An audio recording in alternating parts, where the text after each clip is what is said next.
पर income tax का भुगतान करने वाले लोगों के पास इनकम टैक्स रिटर्न से जुड़े डॉक्यूमेंट्स का ढेर लग जाना एक बहुत ही सामान्य सी बात है। इन डॉक्यूमेंट्स में rent receipt, rental agreement, section 80C, tax saving सहित कई और डॉक्यूमेंट्स होते हैं। ऐसे में सवाल यह उठता है कि आखिर इन डॉक्यूमेंट्स को कितने टाइम तक अपने पास संभाल कर रखना चाहिए। यह बात हालांकि आपको याद रखना होगा कि income tax department ITR file करते टाइम किसी भी तरह के डॉक्यूमेंट्स की मांग नहीं करता है। ITR सेल्स असेसमेंट के आधार पर फाइल किया जाता है, लेकिन इनकम टैक्स डिपार्टमेंट के पास यह अधिकार होता है कि वह आपके द्वारा किए गए क्लेम की पुष्टि करने के लिए आपको नोटिस भेज सकता है।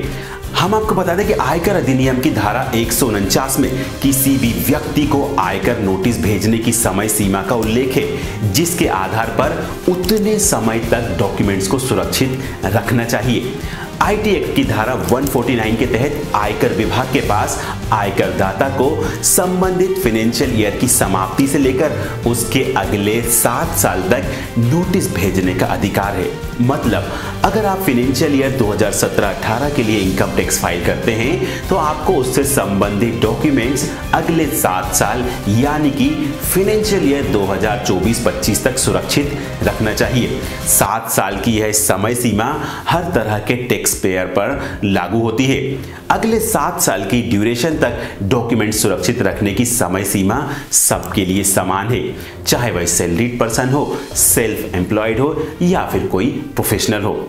हम आपको बता दें कि अगर आपकी आय का स्रोत यानी कि सोर्स विदेशी संपत्तियां हैं तो आपको टैक्स रिटर्न से जुड़े डॉक्यूमेंट्स लंबी अवधि तक, लंबे ड्यूरेशन तक रखने की जरूरत होती है। विदेशी संपत्ति से होने वाली आय की सूरत में टैक्स रिटर्न से संबंधित डॉक्यूमेंट्स को अगले 17 सालों तक सुरक्षित रखना चाहिए। तो दोस्तों, इस तरह से इस वीडियो में हमने आपको बताया कि आपको अपने इनकम टैक्स से रिलेटेड डॉक्यूमेंट्स कब तक संभाल कर रखना चाहिए। हम उम्मीद करते हैं कि हमारा ये वीडियो आपको पसंद आया होगा। वीडियो अगर अच्छा लगा हो तो अपने दोस्तों के साथ फेसबुक और व्हाट्सएप पर जरूर शेयर करें।